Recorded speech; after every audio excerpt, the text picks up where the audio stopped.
Damos gracias al Señor que tenemos la oportunidad de reunirnos como familia en libertad. Hay sitios donde esto está muy prohibido y perseguido, pero nosotros, gracias a Dios, pues podemos abrir nuestras Biblias, tener varias Biblias en casa, leerlas, estudiarlas, meditarlas, venir a reunirnos juntos, a levantar alabanzas al Señor, a estudiar juntos su palabra. Nosotros somos privilegiados en este mundo, Y así todo, muchas veces no te has sentido, no has tenido la sensación de que los esfuerzos que tú haces no reciben la recompensa que tú esperas. ¿No te ha pasado alguna vez? ¿No has sentido que las fuerzas se agotan y los resultados no llegan? ¿No te has sentido alguna vez o has llegado a pensar que el Señor te ha abandonado? En mayor o menor grado, todos hemos experimentado algo así. Existe el mito de que las personas de fe nunca flaquean. Muchas gracias, Manuel. De que las personas de fe nunca flaquean, que nunca se sienten débiles, que nunca experimentan desaliento, pero eso es un mito, hermano, hermana. Grandes hombres y mujeres de Dios en algún momento de su vida se han visto asediados por la depresión. Y hoy, con la ayuda del Señor, veremos cómo lidió con ella, cómo lidió con la depresión uno de estos grandes hombres. Esta mañana seguiremos examinando el ministerio del profeta Elías. Acompañadme, por favor, al capítulo 19 del Libro de los Reyes. Primer Libro de los Reyes, capítulo 19.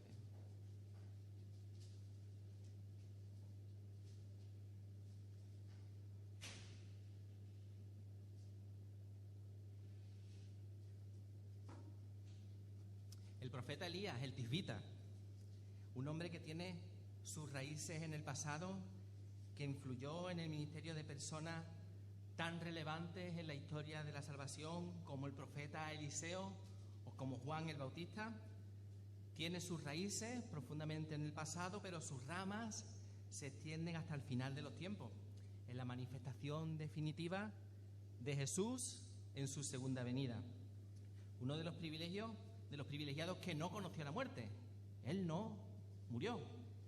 Fue arrebatado a los cielos en un torbellino. Ya hemos hablado algo, ¿verdad? Conocemos algo de la vida de este profeta que tan claramente señala a la salvación que Dios provee por medio de Jesucristo. Vimos que Elías desarrolla su ministerio en un periodo difícil, un periodo de apostasía, patrocinada desde el trono de Israel. Vimos cómo Dios lo envió a predicar juicio a causa de la infidelidad del pueblo de Dios, que había renunciado a identificarse como pueblo de Dios, que había olvidado el pacto entre Dios y ellos y se había entregado a la adoración de los ídolos. Leíamos cómo la sequía llegó y Dios envió primero a Elías al arroyo de Querit. Y luego os acordáis, ¿no? Dios lo mandó a vivir con la viuda más desesperada que había en Sarepta de Sidón. Y allí en Sarepta vimos el milagro de la provisión constante de harina y aceite en la casa de aquella viuda.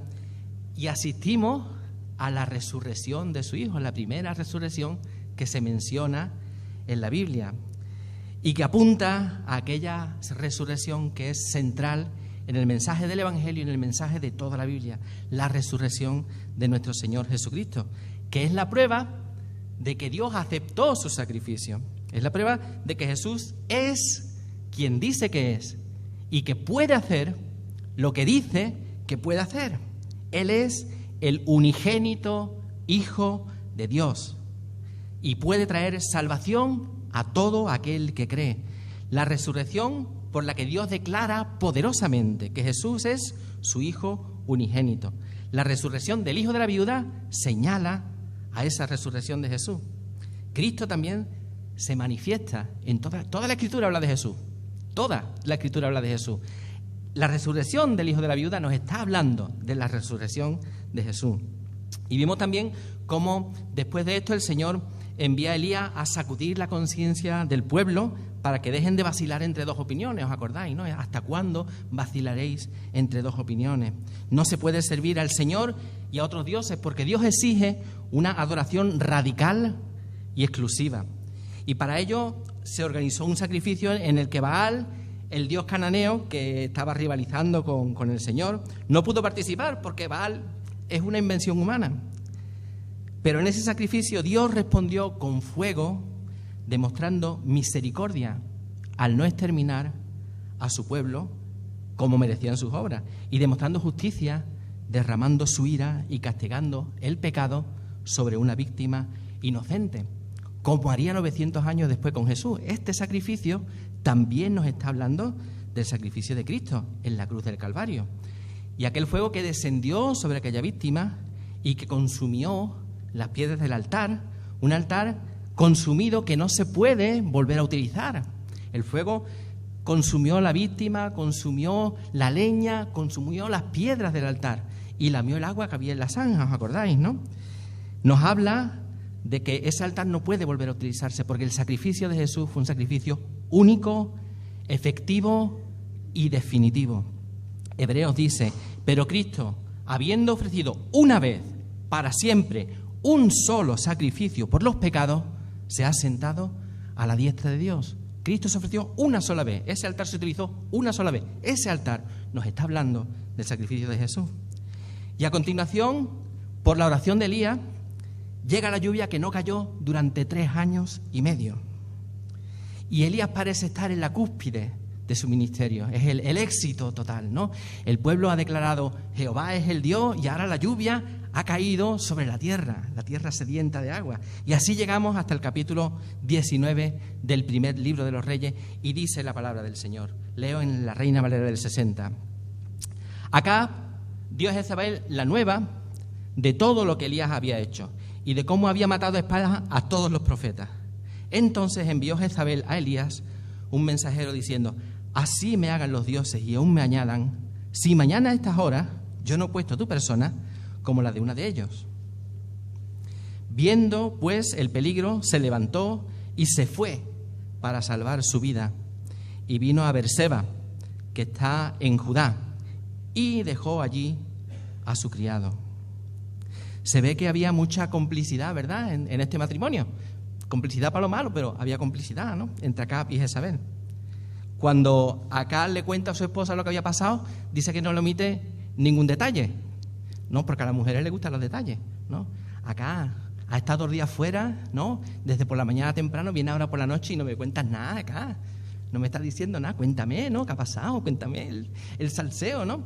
Y dice: Beli, ¿no?, se llamaba Jezabel, el diminutivo sería Beli. Beli, no vea, un culto desde por la mañana, allí los profetas de Baal, dale que te pego, chiquilla, qué culto más largo el de los profetas de Baal.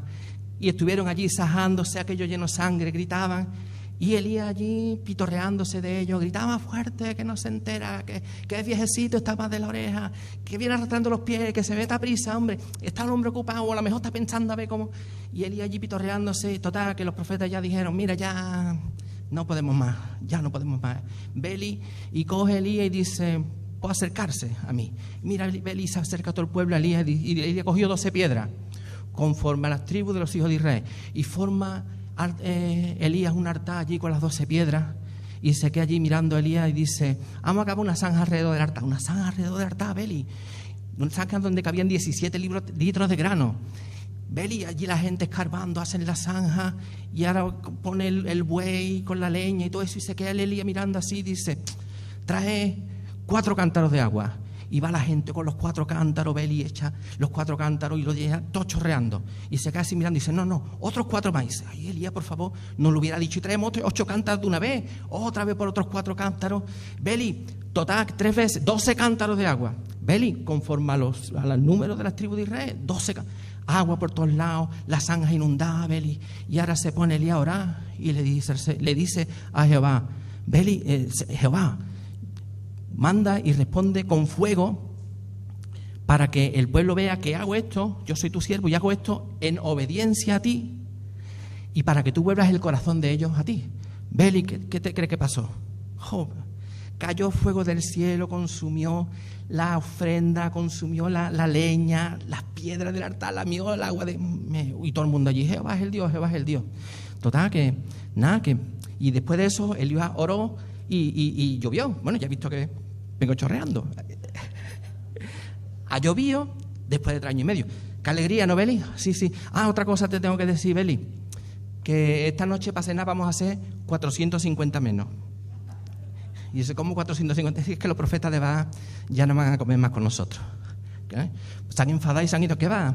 Elías los cogió, los llevó al arroyo de Sisón y los devoró a todos. Y los degolló a todos. ¿Qué degolló a todos los profetas de Baal? ¡Ay, Dios mío! ¿Qué pensáis? Que Beli dijo, ha llovido después de 3 años y medio, descendió fuego del cielo. Jehová es el Dios, ¿no? Se arrepentiría de sus pecados. ¿Qué va? ¿Qué va? Dice, mandó un mensajero que le dice a Elías, así me hagan los dioses o mañana, que como decir, que se me caigan los ojos y que se me caiga todo lo que se me puede caer y aún más cosas, si no te mato como tú has matado a estos profetas. Y entonces Elías escucha a este mensajero. Elías escucha a este mensajero. La pretensión de Jezabel es decidir sobre el destino de Elías. Tú has decidido sobre el destino de los... Bueno, Dios ha decidido sobre el destino de los profetas de Baal. Pero para Jezabel, Elías ha decidido sobre la vida de los profetas de Baal. Y dice, pues yo también voy a decidir sobre tu vida, Elías. Y ella era una mujer con poder. Jezabel era una mujer con poder, una mujer empoderada. Empoderada para lo malo. El problema no es que Jezabel fuese una mujer. El problema es que era mala, ¿vale? Y ella decidió sobre la vida de muchas personas. Ella persiguió a los profetas del Señor. Ella persiguió y mató a muchos de ellos. Y en el capítulo 21, un par de capítulos más para adelante, ella hace matar a Nabot para robarle un terreno. O sea, Jezabel tenía poder para cumplir sus amenazas. Era una mujer peligrosa. Pero Jezabel no tiene poder para decidir sobre el destino de Elías. Solo Dios tiene ese poder. La Biblia de las Américas y la Biblia de Jerusalén dicen que él tuvo miedo. ¿No? La Biblia de nuestro pueblo dice que él temió, que Elías temió. La de Serafín de Eusebio dice que sintió miedo, ¿no? La Biblia textual dice que él tuvo mucho temor. Y la de Torres Ama dice que oyendo lo que el mensajero le decía de parte de Jezabel, Elías se atemorizó. Nuestra Reina Valera dice que viendo el peligro, ¿no? Y la versión internacional, en una de las notas que tiene, ofrece una traducción alternativa, diciendo que Elías vio. Y nuestra Reina Valera dice, viendo el peligro. Yo no digo que Elías no sintiese miedo, porque era para sentir miedo. Pero creo que si Elías sintió miedo, como dicen estas traducciones, fue porque vio, como dice la versión internacional, y porque vio el peligro, como dice la Reina Valera del 60. Elías tuvo un cambio de perspectiva. Yo no sé si él se dio cuenta, yo creo que no, pero él cambió el punto de vista de Dios por el punto de vista humano. Él dejó de mirar a Dios para mirar el problema de las amenazas de Jezabel. Vio a Jezabel y no miró al Señor. Escuchó las amenazas de ella y se olvidó de esperar en las promesas de Dios. La tensión del momento estropeó la orientación de Elías, ¿no? Como si se le hubiera estropeado el GPS, ¿no? Algo así. Una mala orientación produce malos pensamientos. Una mala interpretación de los hechos lleva a Elías a la depresión. Las Escrituras son la luz. Son como una antorcha que brilla en la oscuridad. Mientras estamos cerca de las Escrituras, mientras las leemos, las meditamos, las estudiamos y las practicamos, andamos en luz. Cuando nos alejamos de ellas, cuando nos alejamos de las Escrituras, cuando perdemos familiaridad con ellas, cuando las ignoramos, cuando las olvidamos, nos vamos adentrando cada vez más en las tinieblas. Y en las tinieblas hay toda clase de males inimaginables. Y Elías está transitando desde la luz hasta la oscuridad. Y sus pensamientos son cada vez más aterradores. Así que decide hacer un viaje que Dios no le ha ordenado. Hasta aquí Elías ha sido absolutamente obediente a lo que Dios le dice. Vete al arroyo de Kerim, vete a Sarepta, preséntate acá, me presento acá. Pero ahora va a hacer un viaje que Dios no le ha dicho que haga. Un viaje en el que cada vez va aligerando más su equipaje, en el que va dejando también a su criado por el camino y se va quedando en la más completa soledad de su mente. Elías huye pensando en salvar su vida. Ya no arriesgaba más su vida por la gloria de Dios. Antes bien, trataba de salvarla por causa de sí mismo. La ansiedad le hace olvidar que el que busca su vida la perderá, pero que el que pierde su vida por causa de Jesús y del Evangelio la hallará. La ansiedad le hace olvidar que si vivimos, vivimos para Dios, y si morimos, morimos para Dios. Así que, sea que vivamos o que muramos, del Señor somos. Nuestra vida y nuestro destino no están en las manos de ningún ser humano. Nuestra vida y nuestro destino están seguros, escondidos con Cristo en Dios. Pero aquí parece que hay una competición por ver quién es el dueño o la dueña del destino de Elías. Si es Jezabel, si es Elías o si es Dios. La Biblia de Hünemann traduce: si tú eres Elías, yo soy Jezabel. Tú serás Elías y pensarás que puedes escaparte, pero yo soy Jezabel. Mucho cuidadito. Pero en el capítulo 18 ha quedado claro que solo Dios es Dios. Solo Dios es Dios. Es el único Dios que existe y el que tiene en su mano los destinos de todos. Elías intentó alejarse todo lo que pudo, pero fíjate, sin salir de las fronteras del pueblo de Dios, ¿vale? Él llegó hasta Beerseba, que es la ciudad que está más al sur del antiguo reino de Israel, cuando está unificado y que ahora pertenece al reino de Judá. Y en el reino de Judá también se adora al Dios único, a su manera, pero mira, ellos conservan el templo, las tradiciones, las escrituras, el sistema levítico, los sacerdotes,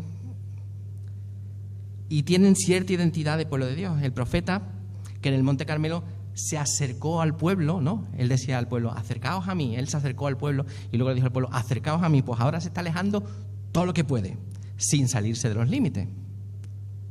Y así somos nosotros a veces. No nos salimos de los límites, pero estamos cerca de la frontera. No estamos fuera, pero tampoco estamos cerca. Queremos nadar y guardar la ropa. Queremos seguir a Cristo, pero sufriendo lo menos posible. Y Elías llega a Beerseba y allí deja a su criado. Y sigue su camino que le lleva hacia el desierto, a la más completa y oscura soledad. Dice el verso 4: y él se fue por el desierto un día de camino, y vino y se sentó debajo de un nebro, y deseando morirse dijo: basta ya, oh Jehová, quítame la vida, pues no soy yo mejor que mis padres. Los pensamientos de Elías le hacen desear la muerte. Ya basta, dice Elías, no puedo más, he fracasado en mi misión. No he conseguido que el pueblo de Israel se convierta a Dios de corazón, que se convierta y que se arrepienta de corazón de sus pecados.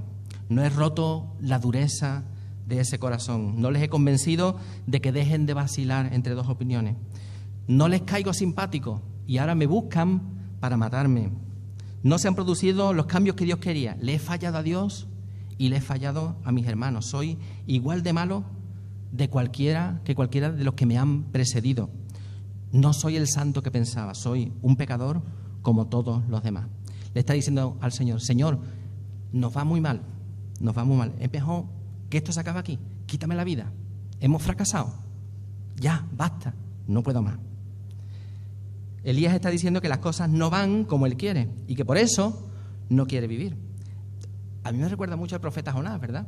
Que Dios le manda a que predique a Nínive, y cuando ve que Nínive se arrepiente y que no pasa lo que él pensaba que iba a pasar, que iba a descender el juicio sobre Nínive, pues entonces el profeta pues también se deprime. Se deprime, porque ellos no entienden que hay misericordia y perdón para todo el que se arrepiente y viene a Jesús con fe. Señor, esto no va como a mí me gusta, quítame la vida. Cuán diferente de aquel otro, ¿verdad?, que sintiendo el aliento de la muerte en la nuca, le dijo al Señor: Señor, que no se haga mi voluntad, que se haga la tuya. Elías le pide a Dios que le quite la vida. Pero mira, yo me maravillo de Dios y cuando pienso estas cosas lo quiero más. Porque Dios no va nunca en piloto automático, ¿sabes? Él no es una máquina de responder oraciones. Él examina cada oración. Y Elías era un hombre de oración. Elías había pedido cosas impensables y Dios se las había contestado. Elías le había pedido, resucita al hijo de la viuda, eso no había pasado nunca. Y Dios le contestó la oración a Elías, le respondió la oración. Elías oró a Dios, Señor, que caiga agua.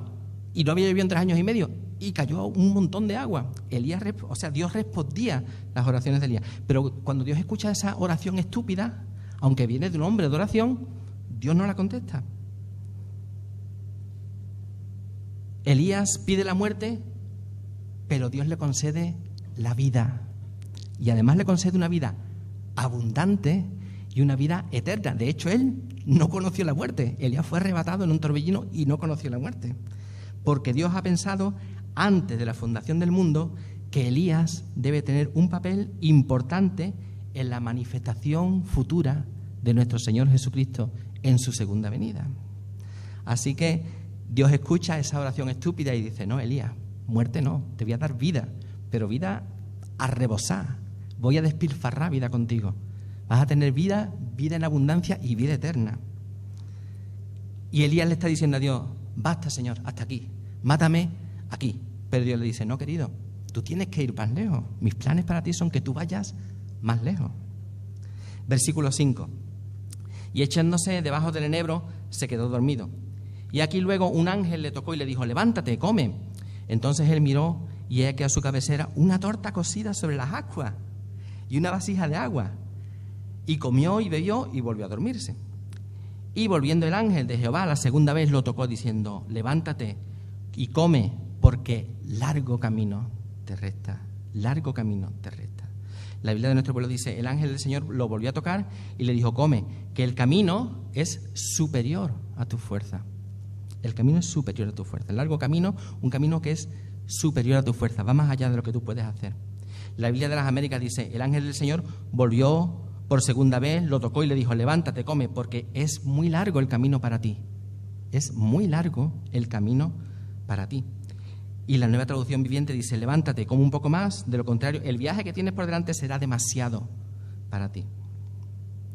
Entonces el ángel de Jehová volvió la segunda vez y le tocó diciendo, levántate, come, porque el camino es demasiado largo para ti. Elías está agotado física y moralmente.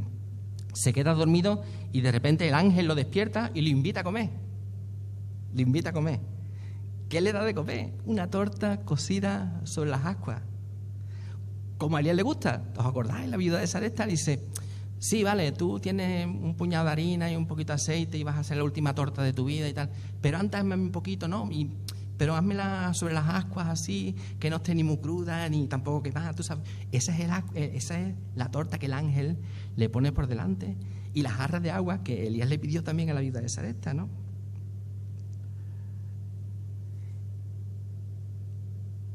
Cuando Elías le ve, le pide eso, ¿no? Con la promesa de que ni la harina ni el aceite faltarán en esa casa. Y durante 3 años Dios fue fiel a su promesa. Y en esa casa no faltó ni la harina ni el aceite hasta que volvió a llover. Ese pan que no faltó en la casa de la viuda es ese pan al que el ángel le está invitando, señala aquel pan que descendió del cielo. La verdadera provisión de Dios para salvación a todo aquel que cree, nuestro Señor Jesucristo. En Juan capítulo 6, desde el versículo 32, Jesús les dijo, de cierto os digo, no os dio Moisés el pan del cielo, mas mi Padre os da el verdadero pan del cielo, porque el pan de Dios es aquel que descendió del cielo y da vida al mundo. Y le dijeron, Señor, danos siempre este pan. Jesús le dijo, yo soy el pan de vida. Yo soy el pan de vida. El que a mí viene nunca tendrá hambre. El que en mí cree no tendrá sed jamás. Elías come y bebe y vuelve a dormirse. Y el ángel lo despierta por segunda vez para decirle que vuelva a comer y a beber, porque el camino que tiene por delante es largo y va a necesitar fuerza. El versículo 8 dice, se levantó pues y comió y bebió, y fortalecido con aquella comida, caminó 40 días Pero no como la gente hace el Camino de Santiago, que se levanta tempranito y antes de que el sol pegue hace 25 kilómetros y luego a la hora de comer paran ya hasta el día siguiente. No. Elías andó 40 días y 40 noches sin parar. 40 días y 40 noches sin parar. Hasta Horeb, el monte de Dios. No es un viaje que Dios le haya ordenado, pero es un viaje que Dios va a aprovechar. Un viaje desde el desierto del Negev hasta el monte Horeb, que está en la península del Sinaí. Y todos estos sitios se pueden localizar en un mapa, porque estamos hablando de lugares reales y de hechos reales, porque la fe cristiana es una fe histórica. Se basa en hechos concretos, reales, que se miden, que tienen fecha, y en lugares concretos que se pueden señalar en un mapa. Esto no es una fantasía, una alegoría, una cosa simbólica, una cosa... No, esto es una cosa real. Esto es un hecho histórico y es una evidencia geográfica. La fe no se fundamenta en mitos o lugares imaginarios, sino en hechos históricos y en lugares reales. Y desde el Negev al Sinaí hay como unos 350 kilómetros. A 25 kilómetros al día, que Elías se hacía más, ¿no? Se tardan 40 días. No, perdón, no se tardan 40 días. Se tardan 14 días. 14 días. Pero Elías tarda 40. Y eso caminando de noche y de día. Elías dio muchas vueltas. En esos 40 días, Elías dio muchas vueltas. Semejante a los 40 años que Israel vagó por el desierto en desobediencia al Señor, por incredulidad. Y fue un tiempo de purificación. 40 días de marcha diurna y nocturna que son una oportunidad para que Elías reflexione, para que Elías medite en sus caminos. Un camino que para el hombre es imposible de realizar, es imposible. No hay cuerpo que aguante esa marcha, no hay cuerpo que aguante esa marcha. Pero lo que es imposible para los hombres, para Dios no es ni siquiera difícil. Versículo 8, se levantó pues, comió y bebió y fortalecido con aquella comida, caminó 40 días y 40 noches hasta Horeb, el monte de Dios. Y Horeb es un monte especial. Es el lugar en el que Dios se revela a Moisés. Y es el lugar en el que Dios le da la ley a Israel, donde Dios establece una alianza con ese pueblo al que rescató de la esclavitud en Egipto para convertirlo en una nación que refleje cómo puede ser la vida cuando Dios gobierna. Israel debería ser el reino de Dios. Cuando hablamos del reino de Dios deberíamos estar pensando en Israel. Un pueblo que se somete a la voluntad de Dios y vive bajo leyes justas que reflejan el carácter santo de Dios. Una nación que es llamada a ser el hogar que debe acoger al Salvador del mundo. Elías va al lugar donde fueron dados los mandamientos para denunciar a Israel por incumplir los mandamientos. Elías pasa la noche en una cueva donde Dios le habla, versículo 9. Y allí se metió en una cueva donde pasó la noche y vino a él palabra de Jehová, el cual le dijo, ¿qué haces aquí, Elías? Que es una buena pregunta, ¿no? Elías, ¿qué haces aquí? ¿Por qué estás aquí? ¿Por qué no estás en Samaria cumpliendo la misión que yo te he dado? ¿Qué estás haciendo aquí, Elías? ¿Por qué no estás cuidando de mi pueblo como yo te he mandado? ¿Qué haces aquí, Elías? ¿Por qué no estás llevando mi palabra al pueblo? ¿Qué estás haciendo aquí? Es una buena pregunta también para nosotros. ¿Qué estamos haciendo en el lugar donde estamos? ¿Estamos sirviendo al Señor en lo que Él quiere y como Él quiere? Es una pregunta buena para reflexionar. Versículo 10. Él respondió, he sentido un vivo celo por Jehová, Dios de los ejércitos, porque los hijos de Israel han dejado tu pacto, han derribado tus altares, han matado a espada a tus profetas, y solo yo he quedado, y me buscan para quitarme la vida. La Biblia de Jerusalén dice, ardo en celo por Yahvé. La Biblia de nuestro pueblo dice, me consume el celo por el Señor, el Dios Todopoderoso. La versión internacional dice, me consume mi amor por ti, te quiero tanto que me quema y he tenido que salir huyendo. Elías se justifica, he sentido un vivo celo por ti. Me siento más ofendido que tú por lo que el pueblo te está haciendo a ti Nosotros eso le decimos ser más papista que el Papa. Pues Elías aquí está siendo más papista que el Papa. Me duele más a mí que a ti lo que tu pueblo te está haciendo. Mira qué piadoso soy. Esto me recuerda también la oración del fariseo, ¿verdad? Que en la parábola que Jesús, ¿no? Comentó.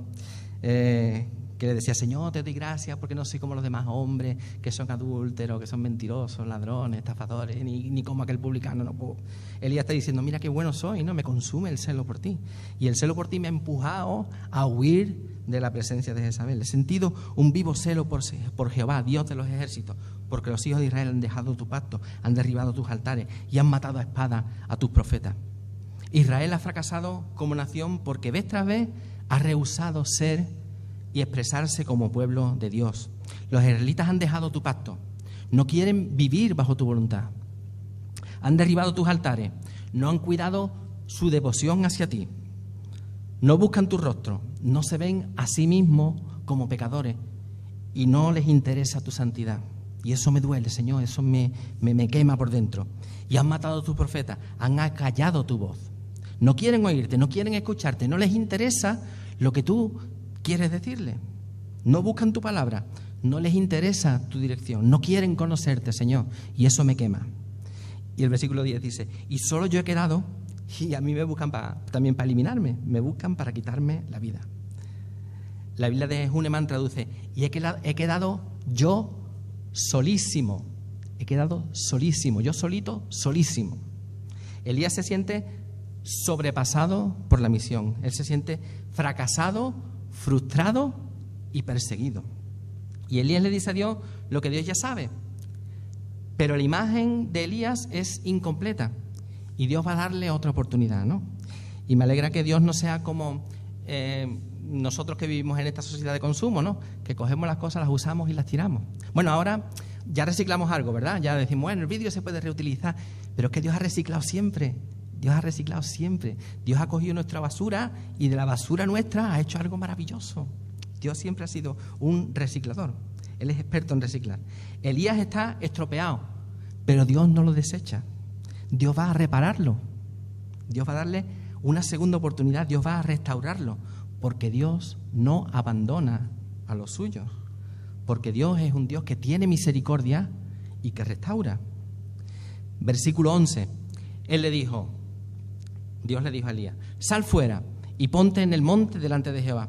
Y aquí Jehová pasaba y un grande y poderoso viento que rompía los montes y quebraba las peñas delante de Jehová.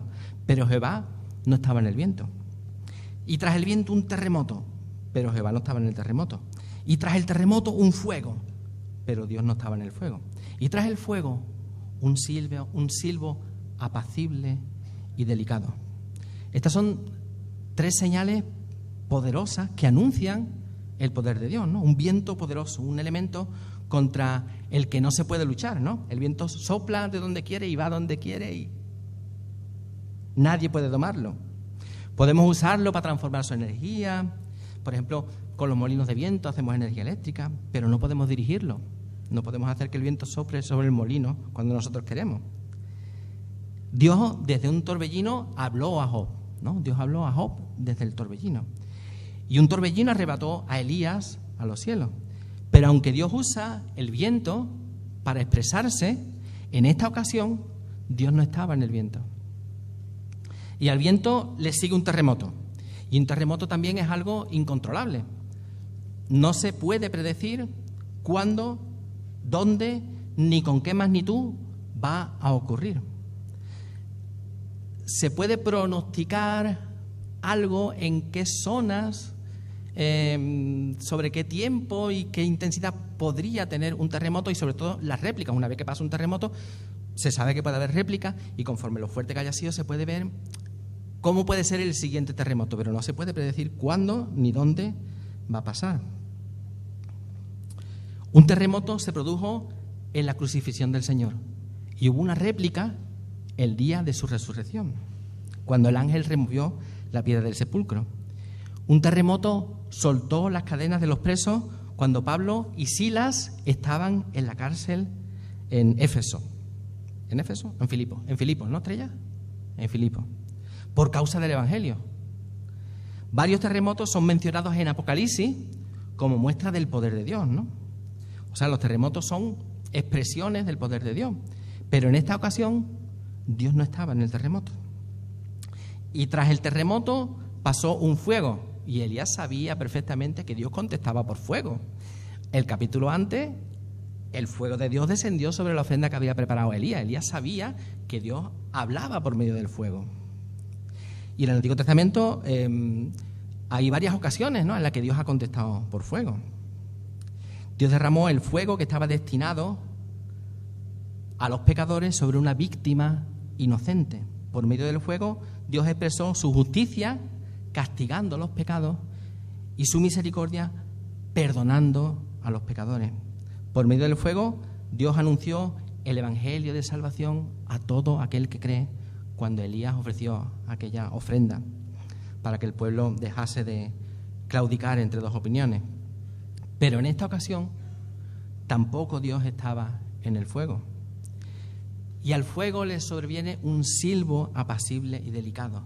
La Biblia de Jerusalén dice, un susurro de una brisa suave. La Biblia de nuestro pueblo dice, una brisa tenue. La Biblia de las Américas dice, el susurro de una brisa apacible. Y la de Torres Jamás dice, el soplo de un aura apacible y suave, una cosa que es casi imperceptible. Y Elías notó que Dios sí estaba allí. Dios estaba allí. Dios está diciendo a Elías que, aunque él puede controlar lo incontrolable, aunque él puede actuar de formas terribles y espectaculares, no siempre Dios escoge hacerlo así.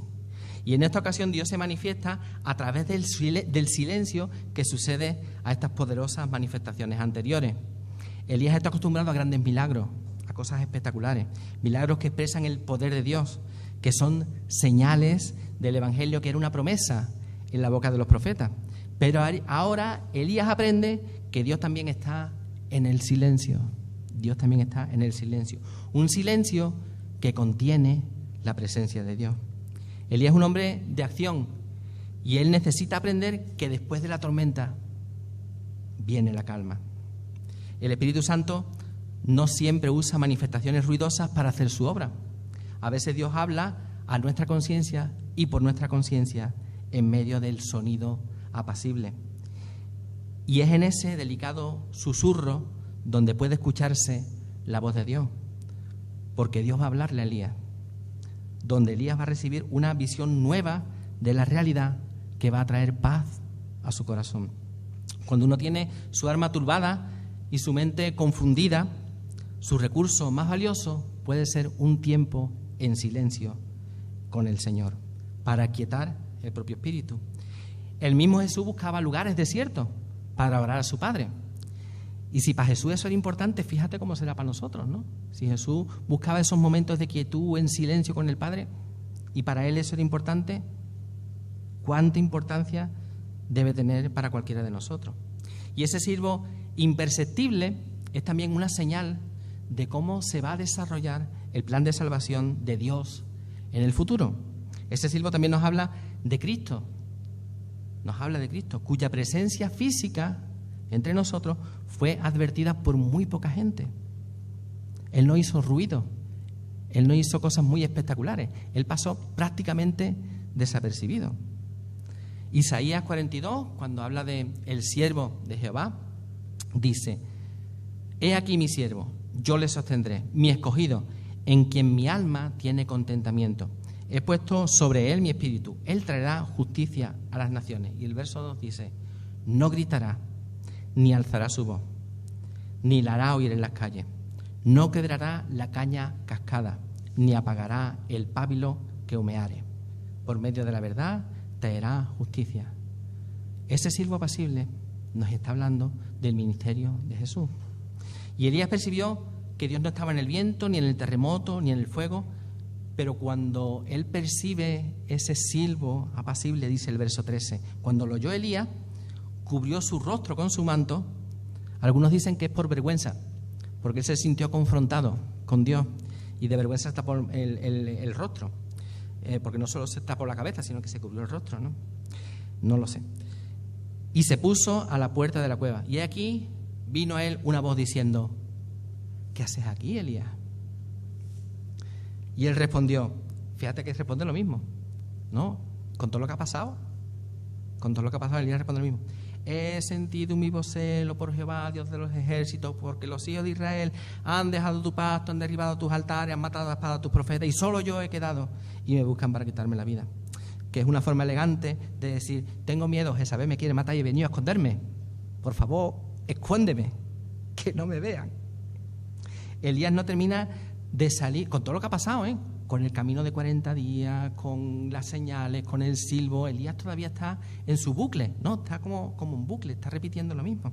No puede salir de ese círculo de pensamiento vicioso, no puede salir solo. Elías necesita ser rescatado. Elías necesita un rescate. Elías necesita redención, un rescate. Necesita ser redimido. Y Dios va a redimirlo por medio de su palabra. De la misma forma, cada uno de nosotros estamos en un agujero del que no podemos salir. Necesitamos ser rescatados. Necesitamos ser redimidos por Jesucristo. Porque si dependiera de nosotros, seguiríamos en el agujero. Gracias a Dios que nos mandó a nuestro Salvador, que nos ha sacado de ese círculo vicioso de pensamiento.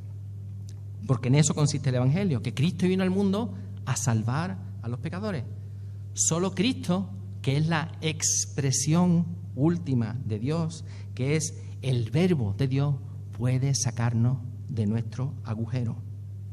Y la expresión de Dios, la palabra de Dios, es lo que va a rescatar a Elías. El punto de vista de Elías tiene varios errores y Dios va a corregirlo. Versículo 15. Y le dijo Jehová: ve, vuélvete por tu camino, por el desierto de Damasco, y llegarás y ungirás a Hazael por rey de Siria, a Jehú, hijo de Nimsi, ungirás por rey sobre Israel, y a Eliseo, hijo de Safat, de Abel-Mehola, ungirás para que sea profeta en tu lugar. Y el que escapare de la espada de Hazael, Jehú lo matará. Y el que escapare de la espada de Jehú, Eliseo lo matará.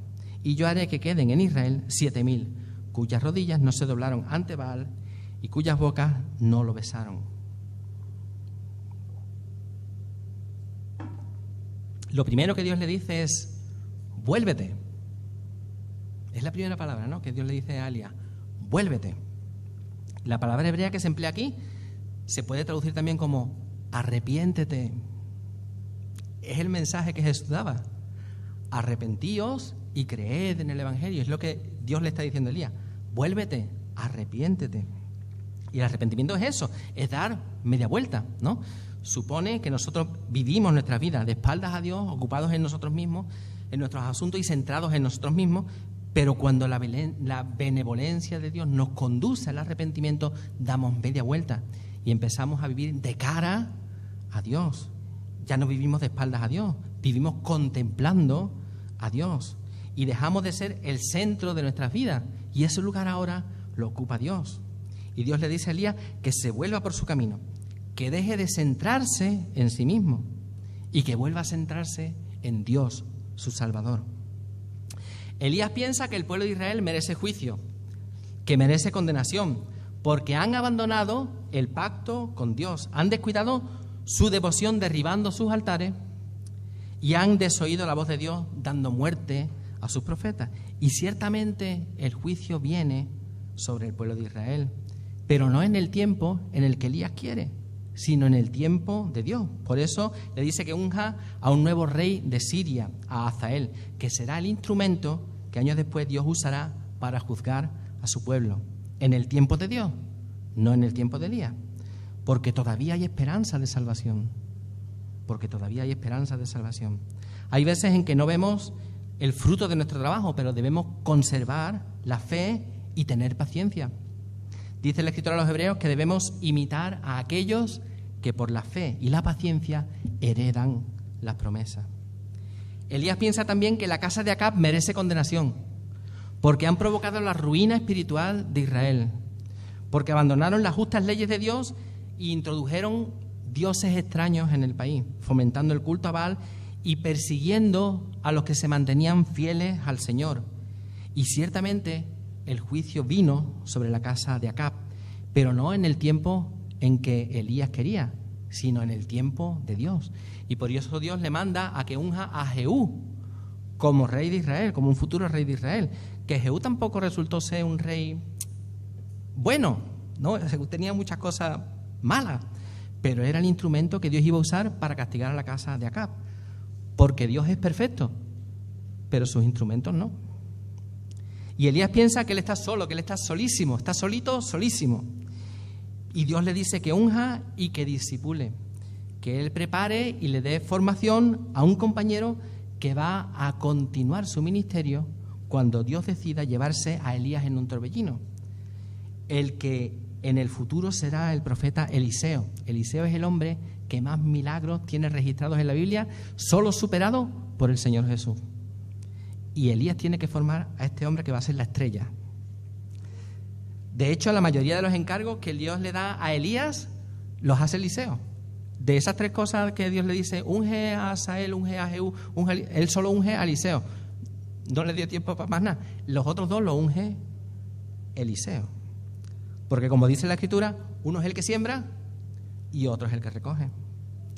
Y Dios está sanando la depresión de Elías. Él está renovando su visión, revelando que Él está todavía controlando soberanamente sobre todos los detalles y dándole una misión nueva. Y esta misión contiene la receta para sanar la depresión. Mira, yo no soy partidario de los 10 principios para tal o los 7 hábitos de la gente tal, no, pero escuché un plan de 10 pasos para salir de la depresión, que me encantó, ¿no? Y bueno, queda un cuarto de hora. Tened un poquito de paciencia conmigo, ¿vale? 10 pasos para salir de la depresión. Paso número 1. Haz algo por otra persona. No te centres en ti. Busca a otra persona que necesite tu ayuda y haz algo por ella. Paso número 1. Paso número 2. Haz lo mismo 9 veces. Es la receta para salir de la depresión. Cuando tú hagas eso 10 veces y no te centras en ti mismo, ves las cosas de otra forma. Al dejar de enfocarse en sí mismo y enfocarse en Dios y en su misión, Elías recupera la salud. En el monte Horeb, Moisés le pregunta a Dios, ¿quién soy yo? ¿No? Dios le dice a Moisés, tú vas a sacar a mi pueblo de Egipto. Dice, ¿yo? ¿Quién soy yo? Y Dios le responde, no importa quién eres tú, importa quién soy yo, ¿no? Y en el monte Horeb, Elías le dice a Dios, yo soy el único, no queda nadie más, yo soy el único. Y Dios le dice, no, querido, tú no estás solo.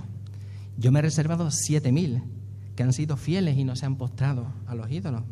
Aun en tiempo de apostasía, cuando parece que estamos solos, Dios se reserva un remanente fiel por gracia. Nunca estamos realmente solos. Nunca estamos realmente solos.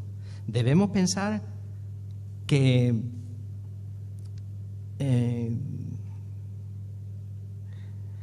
Dios es el que dispone de todos los recursos. No debemos pensar nunca que somos los únicos fieles. La obra es de Dios y Dios nunca está en una situación desesperada. Dios siempre tiene recursos. Elías aprendió que era necesario retomar una perspectiva adecuada y recibió sanidad para su alma. Jesús nos dice, aprended de mí, que soy manso y humilde de corazón, y hallaréis descanso para vuestras almas. Si quieres un descanso para tu alma, escucha a Jesús y aprende de Él. Las Escrituras nos dan el único retrato fiel de la persona y de la obra de Cristo. Acércate a Jesús a través de la Escritura, de su lectura, de su meditación, de su estudio y de su práctica. Practica las Escrituras. Reconócelo en todos tus caminos y Él enderezará tus veredas. Acude a Él como acudió Elías, en arrepentimiento y en fe. A Él sea la gloria. Señor, ayúdanos, Dios mío, a estar donde tú quieres que estemos y a hacer lo que tú quieres que hagamos, Señor. Ayúdanos, Dios mío, a ver las cosas como tú las ves, Señor. Llévanos, Señor, a esa roca que es más alta que nosotros, Dios mío, para que podamos contemplar las cosas como tú las contemplas, tener una perspectiva divina de las cosas, Señor, para traer sanidad a nuestra alma. Y ayúdanos, Señor, a fijar nuestros ojos en ti siempre. Ayúdanos a vivir nuestras vidas, Señor, reconociéndote en todos nuestros caminos, Señor. Y por favor, Señor, endereza nuestras veredas, Padre. Esto te lo pedimos, Señor, por los méritos de nuestro Señor Jesucristo y en su nombre. Amén. Hermanos, que el Señor os bendiga. Que tengáis buena semana.